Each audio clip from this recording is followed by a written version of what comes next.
Ahora a la doctora Patricia Gabriela Munguía Arias. Nuestra querida Gaby, bienvenida.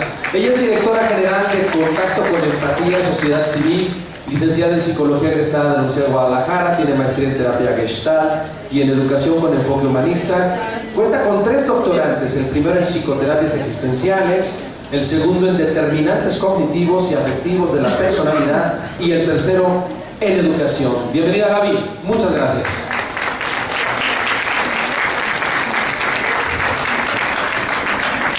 ¿Qué tal? Buenas tardes, buenos medios días. Reitero la felicitación que la compañera acaba de hacer hoy en el Día del Psicólogo. A mí me gustaría saber de las personas que están aquí presentes si me pueden favorecer levantando la mano quiénes son del gremio de psicología. Oh, casi la mitad. Bueno, pues colegas, muchas felicidades hoy en el Día del Psicólogo.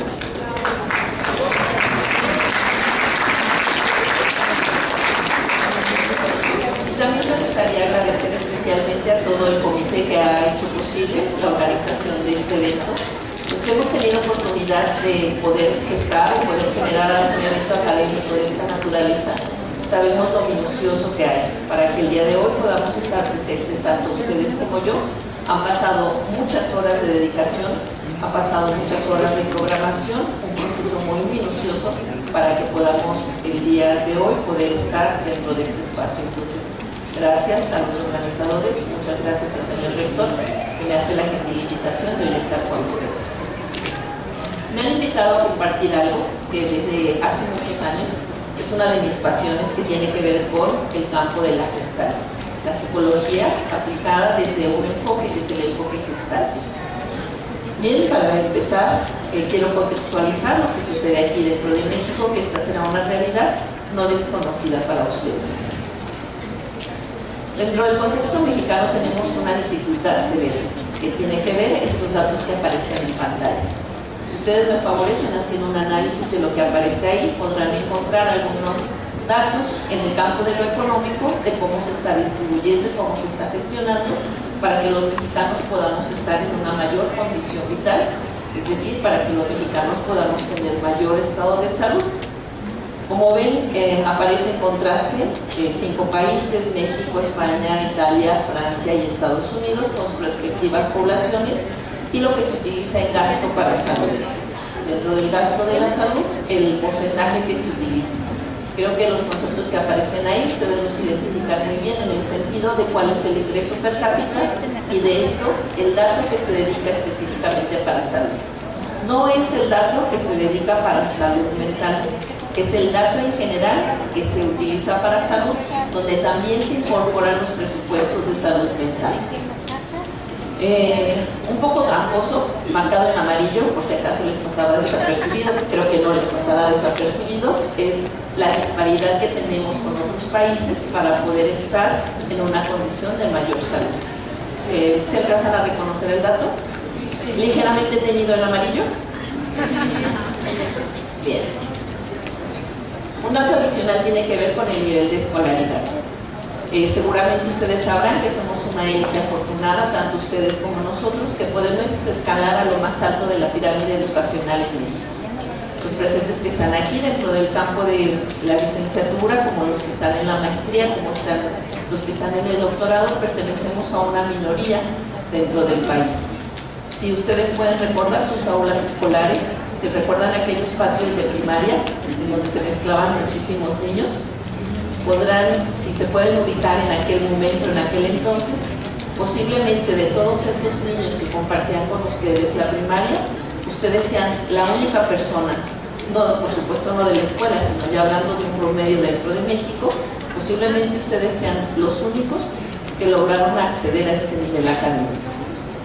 En contraste a esto tenemos una fuerte población que todavía, aunque en este tiempo, 2018, parecería inusitado, todavía tenemos un porcentaje de personas que inclusive no saben leer y escribir. Tenemos ahí el dato entre hombres y mujeres, igual la disparidad con las mujeres, siendo la mayoría las que no saben leer y escribir, personas entre 15 y 29 años, 30 y 64 años y 65 años y más. No sé si ustedes puedan imaginar lo que significaría no saben leer y escribir. Saben que leer y escribir es uno de los principales saltos evolutivos que hacemos dentro de nuestra formación, tanto como sociedad y así como personas. Leer es un acto que tiene una condición de irreversible. Una vez que se aprende a leer, no puedes dejar de aprender a hacerlo. Entonces es un salto evolutivo importante que nos pone en contacto con el mundo y con otras realidades. Esto sería un poco equivalente como si ustedes vinieran a esta conferencia que no dura el tiempo que está programado, como si ustedes estuvieran aquí, estuviéramos una semana interactuando y yo o todas las personas que están presentes habláramos otro idioma y ustedes serían los únicos con esa lengua materna a la que pertenecen. No leer y no escribir los hace que pertenezcan o que queden fuera de procesos inclusivos. Bueno, si tuviéramos algún otro dato más, tiene que ver con el nivel de escolaridad. Como les decía hace un momento, en México en promedio el nivel de escolaridad es de 9 años, quien está la Bacuale son de 11 años y Chiapas, que es el país menos desarrollado, tiene solamente 7 años. Quiere decir que prácticamente se cursa la primaria, un poco más, y una secundaria inconclusa. De acuerdo a los parámetros internacionales, cuando estamos hablando de salud mental, se está hablando de un proceso de óptimo equilibrio. La Organización Mundial de la Salud, cuando define enfermedad, cuando define salud, no solamente la define como ausencia de enfermedad, sino la define como un estado óptimo de equilibrio. La salud mental, por tanto, también tendría este mismo equivalente. Salud mental tiene que ver con poder permanecer en una condición de un bienestar subjetivo. De acuerdo a la Secretaría de Salud, se estima que una quinta parte de la población mexicana va a tener algún trastorno. Si nosotros en este público, que no he contado ni tampoco he preguntado cuántos somos, pero calculo que debemos ser como unos 300 personas, 400, 500, 400, dejémoslo en 500 para que las cuentas nos salgan más rápido. Si en este público son 500 personas y se dice que una quinta parte de la población ha tenido alguna dificultad, cuando hablamos de trastorno hablamos de un alto sufrimiento en el campo de lo emocional, estaríamos hablando que por lo menos en cada una de estas filas, 2 de ustedes han tenido un estado de un sufrimiento emocional que los ha dejado en una condición incapacitante. Si este público fuera la representación del país, por tanto, 100 de ustedes estarían en una condición de dolor emocional. Bien, siguiendo con más datos. He elegido una de las poblaciones más vulnerables que tiene que ver con los adolescentes. Como muchos de ustedes aquí presentes, veo caras muy jóvenes, entonces quizás algunas de estas cifras todavía coincidan con algunos de las personas que están aquí dentro del público. Otra vez, siguiendo con los datos, vuelve a apuntar hacia el mismo sentido. Aquí esto tiene mayor repercusión y las cifras se van cerrando. Si hace un momento hablábamos de una quinta parte, aquí vamos sobre una cuarta parte de la población. Sumando a la información que ya hemos dado previamente, en que no hay recurso económico que tengamos suficiente para poder abatir los niveles de sufrimiento o para poder dedicarlos para que la población mexicana se encuentre en un estado de mayor bienestar. Como ven los datos que aparecen ahí, el 24% reporta entre la población adolescente tener problemas de aprendizaje. Cuando estamos hablando de problemas de aprendizaje, no solamente estamos hablando de trastornos de aprendizaje, como pudiera ser una discalculia o como pudiera ser una situación de dislexia. El problema de aprendizaje tiene que ver con esta incapacidad para incorporar los nuevos conocimientos. Tenemos un fuerte grueso de la población adolescente que tiene dificultades en lectura de comprensión. Este retraso mental, y por retraso mental tampoco se entiende coeficientes por debajo del 60 o coeficientes por debajo del 80. Se están haciendo reportes en el sentido que los adolescentes, no es el adolescente que Piaget nos había dibujado. ¿Ustedes recuerdan el adolescente de Piaget? Ustedes, dentro de los procesos que han revisado de psicología evolutiva, recuerden que nos decían que existía un proceso en el campo de lo humano en donde cada uno de nosotros transitaría de un estado a otro estado. Y se esperaba, según decía Piaget, que de una determinada época, es decir, de la infancia hacia la adolescencia, se podrían hacer hipótesis, se dejaba el pensamiento concreto y podríamos avanzar hacia procesos de abstracción. Eso decía Piaget en 1920 y tantos. Bueno, resulta que nuestros adolescentes están teniendo severas dificultades para hacer esto. Tenemos personas de 14, 15, 16, inclusive de más edad, que no están pudiendo transitar de un pensamiento concreto en donde solamente necesito la realidad para poder constatar lo que está sucediendo y no alcanzan a hacer este tránsito entre lo concreto hacia el pensamiento abstracto.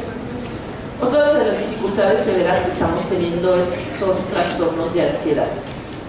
Al reducir sus procesos en el campo de la frustración, es decir, a esta sensación de necesitar satisfacer en la inmediatez lo que están deseando, también consigo hemos traído mucho más procesos de estrés o mucho más procesos de ansiedad. Hay una pregunta que regularmente me gusta hacer, sobre todo cuando tenemos públicos así de tantas edades, que sería: ¿cuánto tiempo te dura tu celular? A ver, levante la mano quien tiene un celular de más de 3 años. Levante la mano quien tiene un celular entre 2 y 3 años. Entre 6 meses y 1 año. Menos de 3 meses. Me salté el periodo, ¿verdad? Me salté el periodo. Luego critico a los adolescentes que no tienen pensamiento, que tienen problemas de aprendizaje. A ver, entre 3 y 6 meses. Menos de 3 meses. Muy bien. Ustedes que no están de este lado no alcanzan a ver cómo va descendiendo la edad. Parece ser que las personas que somos más adultas tendemos a permanecer más con los objetos y las personas más jovencitas tienden a cambiar con mayor frecuencia de los objetos. Bueno, el proceso de ansiedad dentro de esta población y particularmente de México nos ha llevado, tiene que ver mucho con esto, tiene que ver con esta cultura que hemos diseñado también entre todos para que la satisfacción de las necesidades sea más inmediata. Yo les contaré de mi tiempo y algunos de los que están aquí presentes coincidirán conmigo, los que somos mayores. Les contaré algo que a lo mejor para ustedes no les da sentido. Para nosotros una mochila escolar nos duraba toda la primaria. Toda la primaria. Eran unas mochilas de cuero que las aventabas desde el primer piso, giraban, que a su vez habían sido heredadas de tus hermanos más grandes y no les pasaba absolutamente nada. Podías salir a la 1 o a las 2 de la tarde con este calor o con este frío, estirar la mochila por toda la banqueta y a las mochilas no les pasaba nada. O sea, no había manera de deshacerse de ellas ni así. Nosotros dentro de esta edad fuimos entrenados con una frase que era muy recurrente, que la frase era que te dure la mochila, que te duren los zapatos escolares. Los uniformes era otra historia, te compraban unos uniformes que te llegaban hasta acá. Entonces eran unas pastillotas así dobladas de este tamaño y conforme iba pasando la primaria las pastillas también se iban descosiendo hasta que terminabas con el uniforme de la primaria hasta acá. Bueno, nosotros fuimos una generación así, con muchas cosas estables. Tuvimos nuestros asegúnes, había cosas buenas, había cosas muy buenas, había cosas no tan buenas. Sin embargo, fuimos educados en una estructura de mucha estabilidad. Eso. Pues imaginen ustedes que una mochila nos duraba todo ese tiempo, era que te dure la mochila, que te dure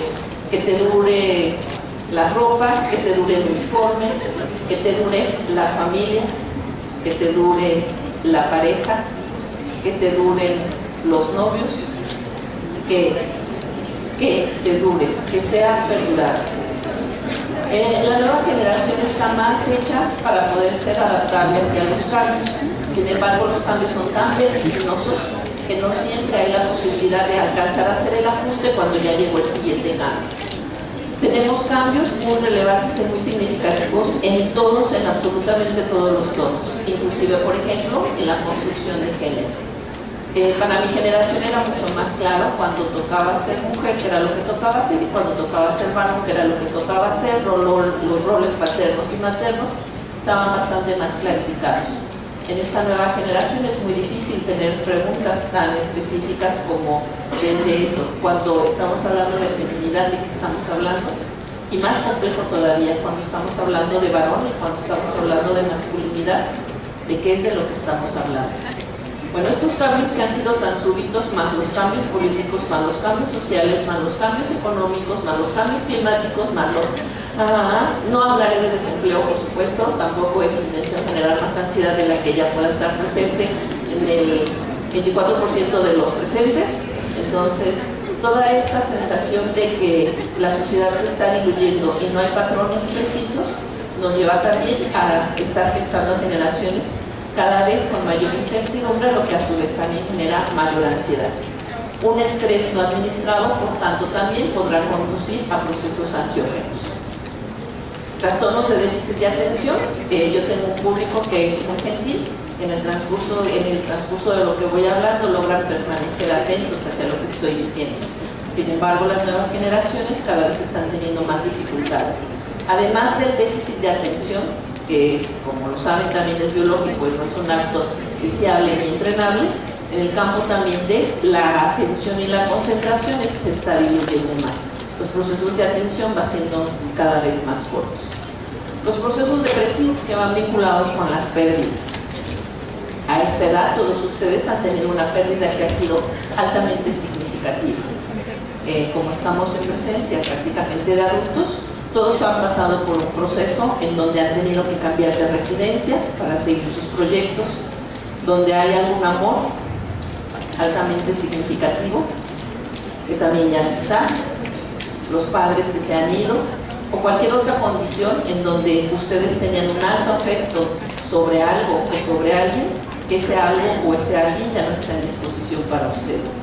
Eso también va generando procesos que pueden ser tristezas, que si se siguen incubando pueden hacer procesos depresivos. El uso de sustancias, que también tenemos sustancias cada vez más complejas, y una idealización en el sentido de que cuando hay un proceso adictivo, los procesos adictivos pueden ser reversibles. Y en el campo de la psicología, que luego a veces tenemos mucha ilusión, y en algunas escuelas más que en otras, donde pensamos que todavía hay posibilidades y tenemos esperanza en el otro, bueno, hay sustancias que son de carácter muy complejo y de carácter químico, que en este momento ya ni siquiera tenemos palabra para nombrar lo que se está generando, y eso hace también que suman los procesos de adicción. Los intentos suicidios lo abordaré también un poco, y una dificultad severa en embarazo adolescente. No sé si ustedes saben que aquí en México también más o menos el 24% por ahí está el índice de los niños que nacen son hijos de adolescentes. Y hay muchos programas específicos para poder trabajar en este sentido. Seguramente ustedes conocen a alguna mujer adolescente que tiene un hijo. Sí, ¿verdad? Todos nosotros, nada más, si no es en lo inmediato, solamente buscar 2 saltos más allá, en la familia de tu amiga, o en los hijos de las primas, o ahí encontrarán en un nicho inmediato una mujer joven, adolescente, que es madre. También posiblemente, como todos nos dedicamos a este campo de labores asistenciales, podemos saber que hay programas que existen para favorecer a estas mujeres que han tenido un hijo, que están embarazadas. Lo conocen, ¿verdad? ¿Conocen algún programa para hombre adolescente embarazado?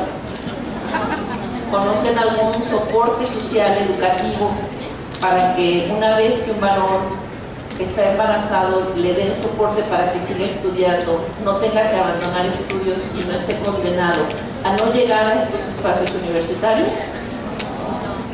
¿Conocen algún proceso de acompañamiento psicoeducativo, educativo o psicológico dirigido a varones que están embarazados o padres menores de 18 años? No. Tenemos una población muy desprotegida. Hemos hablado mucho con respecto a las mujeres embarazadas como un problema dentro de México, pero prácticamente los varones no se han pronunciado y prácticamente permanecen todavía invisibles. ¿Tienen dificultades los varones adolescentes con hijos? Sí, por supuesto. Tienen dificultades económicas, tienen dificultades educativas, tienen dificultades, si eligen quedarse, tienen dificultades, porque esto les implica una responsabilidad consigo, casi en muchos de los casos abandono escolar. Si deciden abandonar, ¿tienen dificultad? Sí, también. Cualquiera de los dos escenarios es complejo para nuestros varones. Para ir cerrando estos datos, por si el panorama todavía no estaba suficientemente angustiante, ahí hay un dato que tiene que ver con situaciones de suicidio. En la prevalencia de ideación suicida en los últimos 12 meses, en un estudio realizado en el 2010. Tiene que ver con población de 12 a 17 años, el 10%, población de 18 a 29, el 8%, y de 30 a 65, el 8%. Se ve bastante alentador cuando va bajando la cifra, ¿verdad? Del 10% al 8% se ve alentador. Pues no es nada alentador. De todos modos, el 8% es demasiado para ideaciones suicidas. Y para intento suicida, este es el dato. Tiene que ver con 4% en personas de 12 a 17 años, casi 3.75, casi el 4% entre 18 a 29 años, que sería más o menos el promedio de los que están aquí presentes, y 2.6 en el grupo de 30 a 65 años. Muy bien, este es lo que nos está sucediendo. Esta es una radiografía de lo que en este momento está sucediendo con el malestar subjetivo dentro de México. Otros datos de los que no tenemos acceso epidemiológico, porque son muy locales, duelos complicados. El problema del suicidio en México es muy difícil de acechar, porque aún siendo una muerte por suicidio no aparecen dentro de las actas de defunción. Los médicos reportarán que murió por intoxicación, que murió por ahorcamiento, por infarto, pero aquí en México aún no existe la cultura para poder tener datos epidemiológicos precisos de que la muerte ha sido por suicidio. No tenemos datos de homicidio, así como la conducta suicida tiene estas partes de ideación, intento y suicidio consumado. La ideación homicida también tiene estas condiciones, o la conducta homicida también tiene estas condiciones, tanto de ideación como intento como homicidio consumado. En México prácticamente no hay investigación sobre este caso.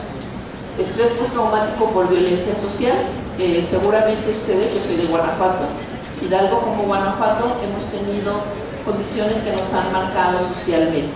Y también lo mismo que les preguntaba hace rato, es muy posible que algunos de ustedes, si no dentro del círculo más cercano, en el siguiente nicho social, han tenido alguna situación complicada por una situación de carácter social.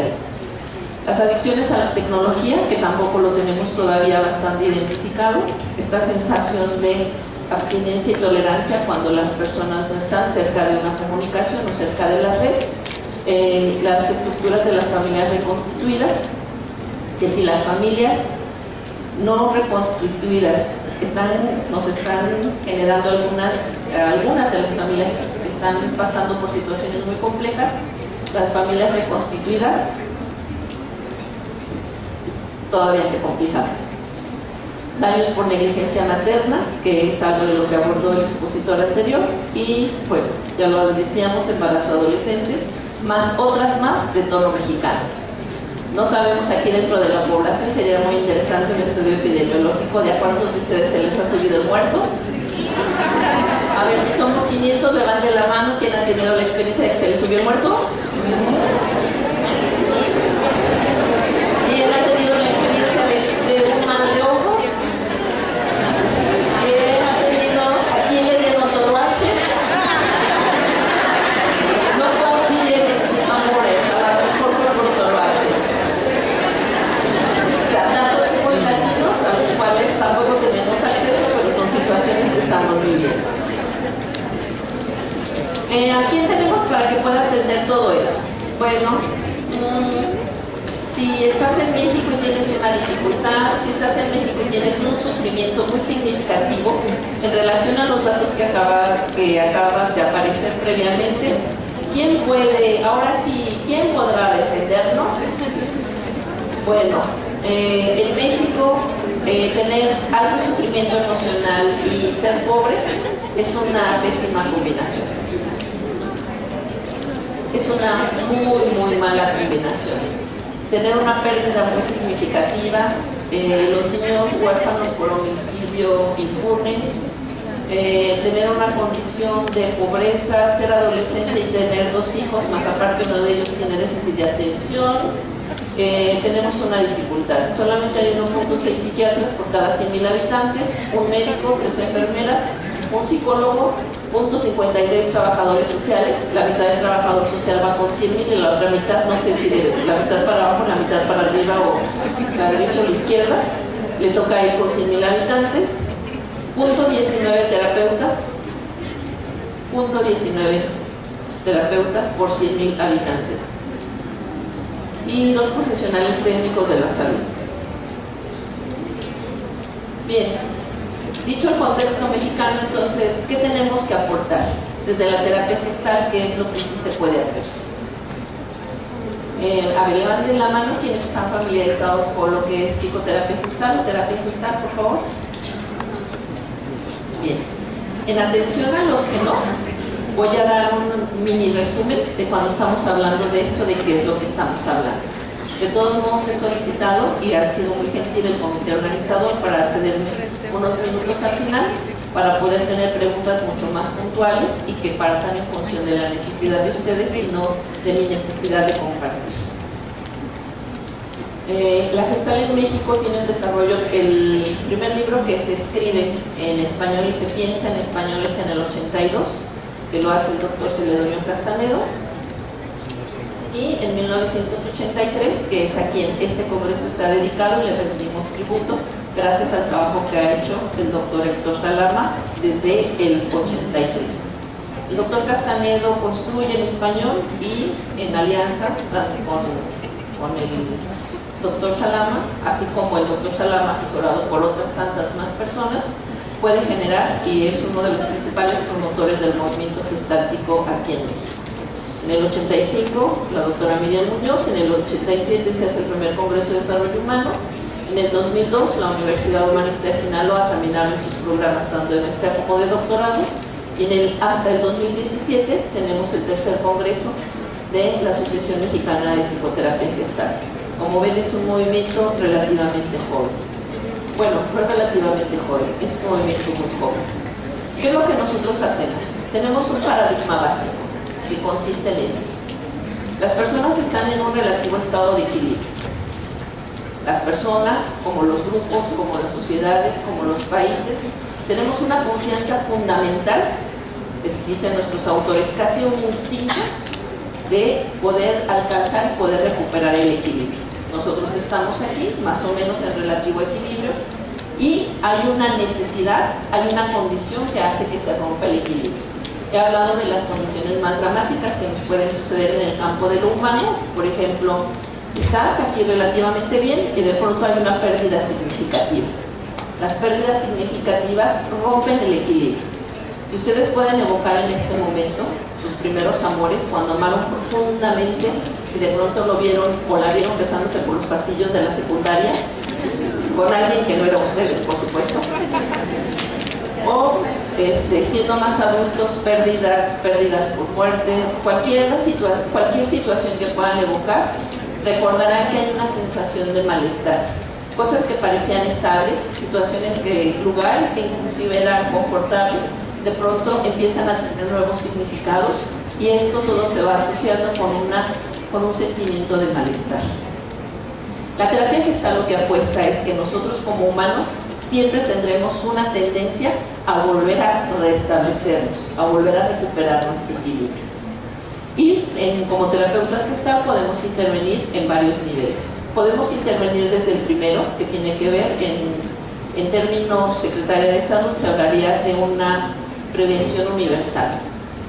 Que todos nosotros, toda la población, no solamente nosotros, sino toda la población, el ideal sería que toda la población de México tuviera accesorios, tuviera cosas en su mochilita, tuviera recursos personales en los cuales estuviera habilitado para, una vez que se le rompe el equilibrio, poder regresar a su propio estado de equilibrio en el menor tiempo posible.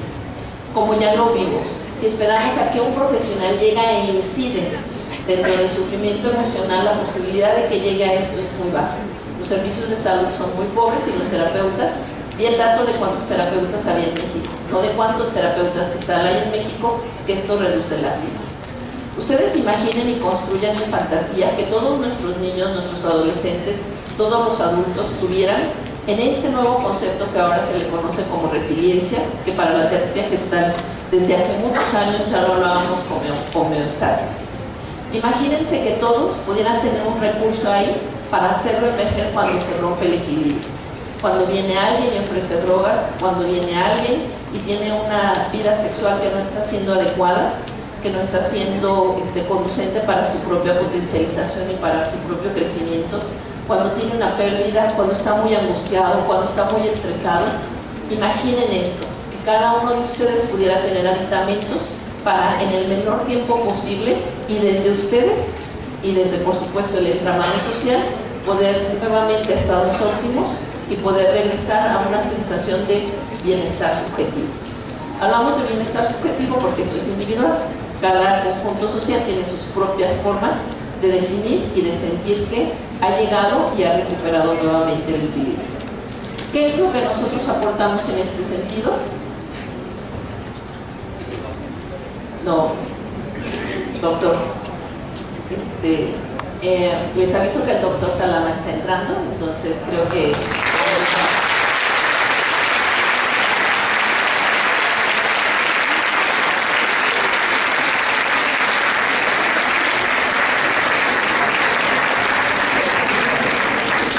Doctor, aun cuando nuestro señor rector le da la bienvenida, igual como yo tengo el micrófono, me permito también decirle que muchas gracias por su presencia, gracias que está aquí. Y básicamente lo que estamos hablando son de los grandes insumos que usted ha aportado para que México pueda vivir en una mejor condición.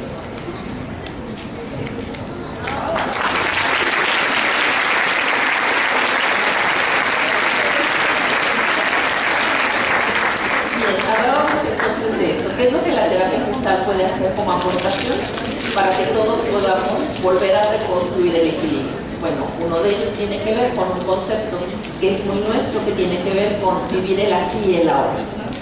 Vivir el aquí y el ahora no es una traducción barata de vive ahora porque después el mundo se va a acabar, entonces ahorita haz lo que quieras hacer porque después mañana Dios dirá, sino que tiene que ver con una sensación de poder estar en este momento con todo el ser que eres tú, en este momento, aquí y ahora. Seguramente algunos de ustedes, mientras han cursado la conferencia, han estado aquí, pero no han estado aquí. Han estado aquí, pero luego se van así como, ¿de qué está pasando en la casa? Ya me habrá llegado el WhatsApp, se verá muy mal que ahorita abro y revise mi Face a ver cuántos likes tengo. Están aquí, pero no están aquí.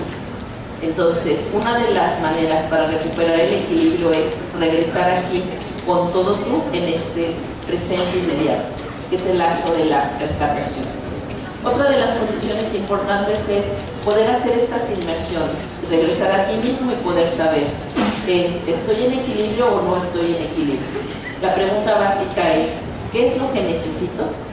¿Qué es lo que necesito o qué es lo que me sobra para poder otra vez alcanzar mis estados óptimos de equilibrio?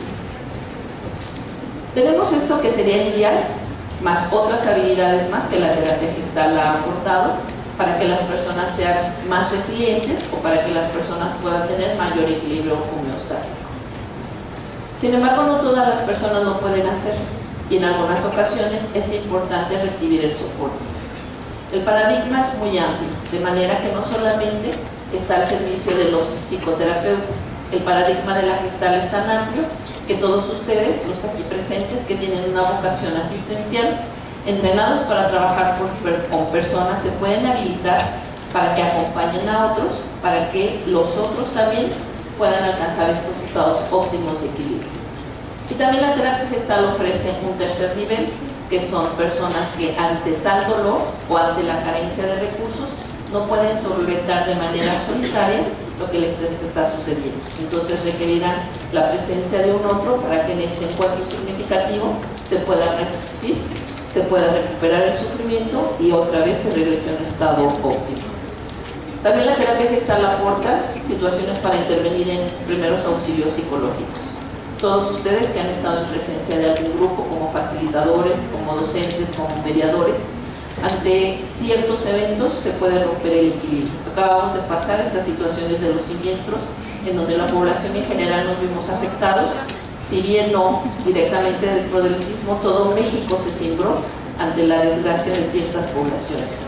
Una intervención gestáltica puede hacer en poco tiempo, estar con el otro, interactuar, compartir desde el bienestar personal hacia el otro y volver a regresar a condiciones óptimas de bienestar subjetivo o de equilibrio. La pregunta básica entonces sería esta siempre, es ¿qué necesitas?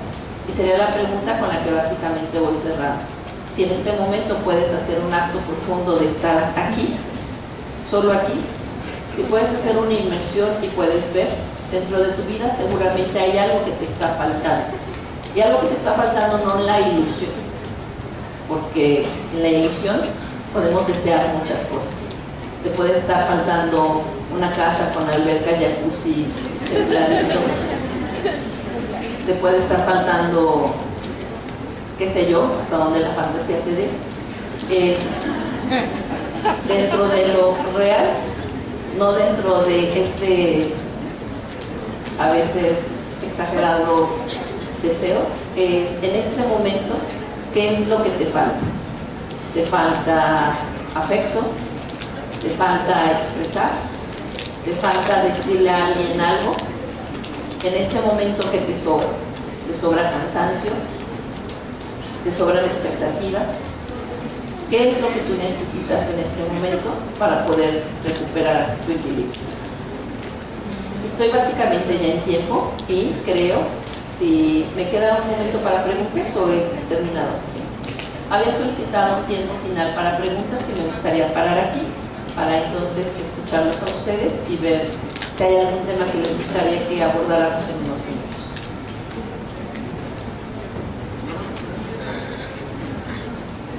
O sea, estamos abriendo el espacio de preguntas. Seguramente les falta información para poder recuperar su equilibrio.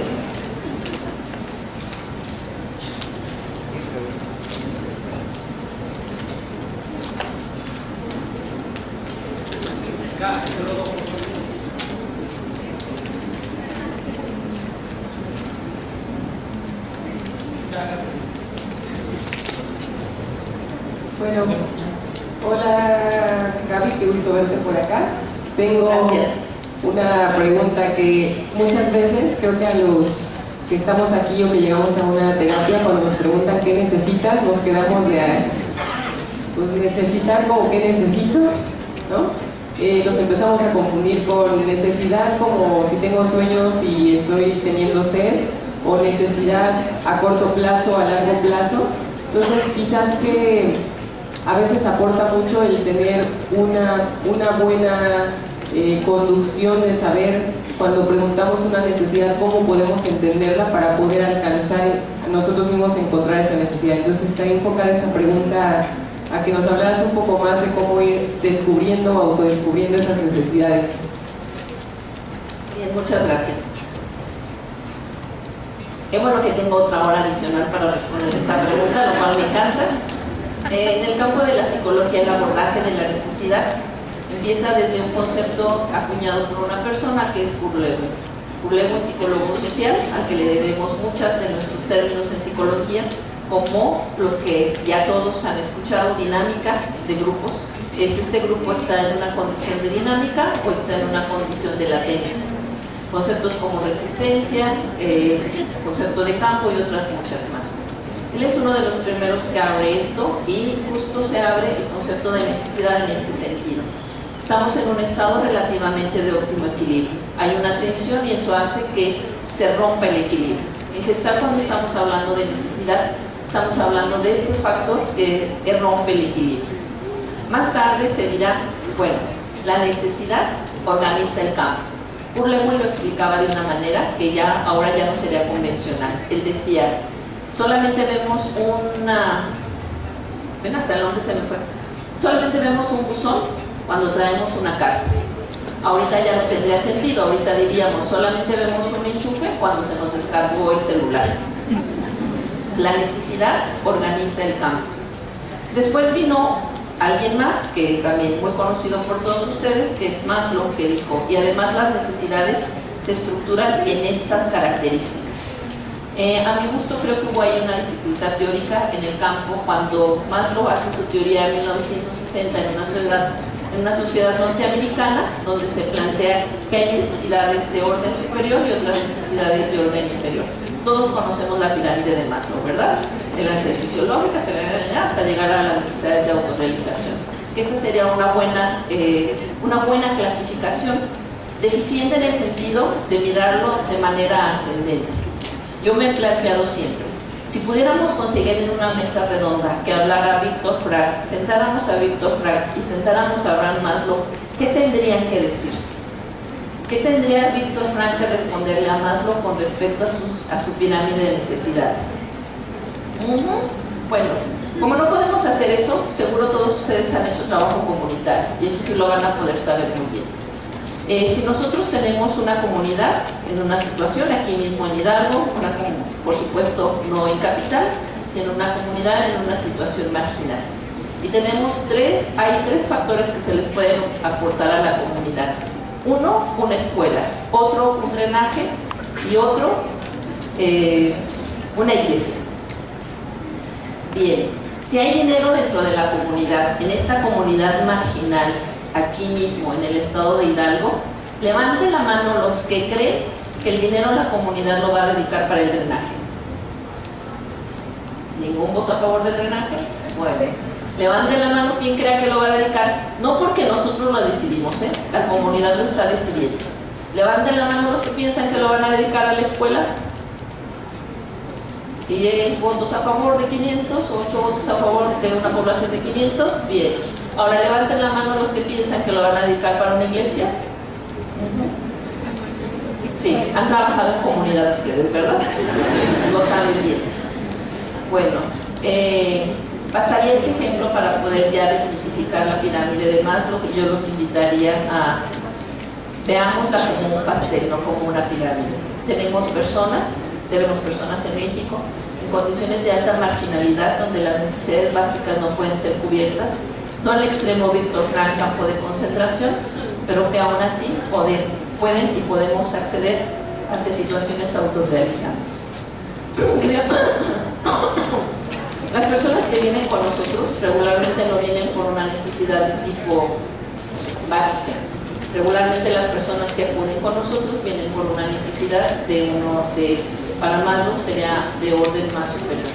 Creo que esta clasificación nos da bien cuenta para que puedas ubicar en este momento qué necesito.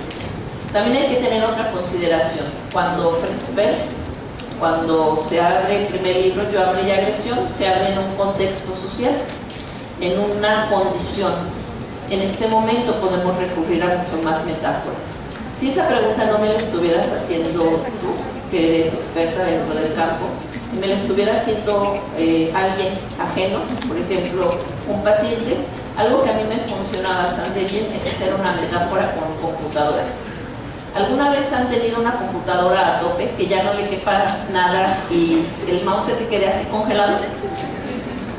Y luego te manda antes un letrerito de advertencia que dice cierre, porque si no todo lo que no será cerrado lo va a perder y regresaremos al sistema operativo. ¿A qué responde que una computadora le suceda eso? Responde que hay tanta saturación que entonces ya no le queda capacidad. Bueno, cada uno de nosotros tiene un sistema, un hardware como lo tenemos, como lo construimos regularmente antes de los 18 años. Cada uno de nosotros tiene software y también cada uno de nosotros tiene sus respectivos virus. Mientras más archivos estén, si un archivo lo cierras y lo mandas a hacer, no gasta energía. Si un archivo lo comprimes y lo dejas en la parte baja, parece que no está, pero sigue estando ahí.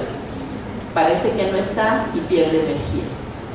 En esto depende de la escuela que se esté abordando. En Gestal no hay una sola Gestal, ni hay un solo abordaje. La Gestal ha evolucionado por fortuna. No nos hemos quedado congelados en un solo tiempo del 46, sino cada una de las Gestal, en este momento 3 o 4 Gestal que están vigentes, tendrían una respuesta diferente.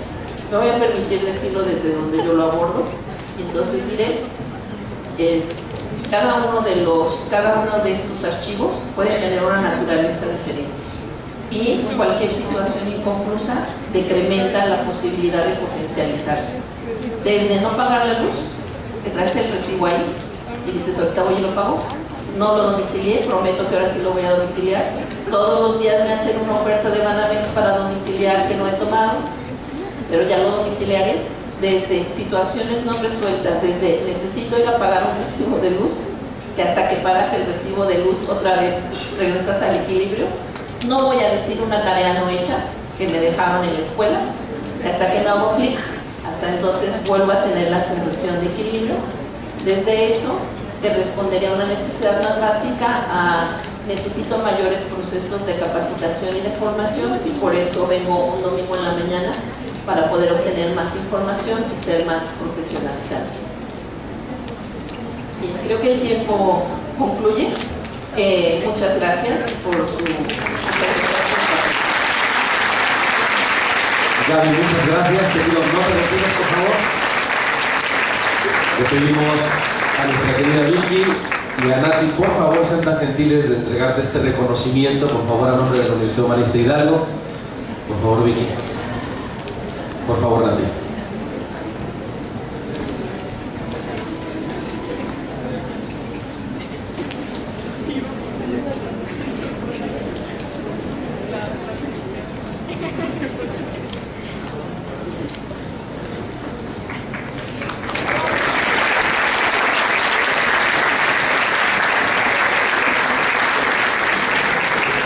Muchas gracias, querida Gaby.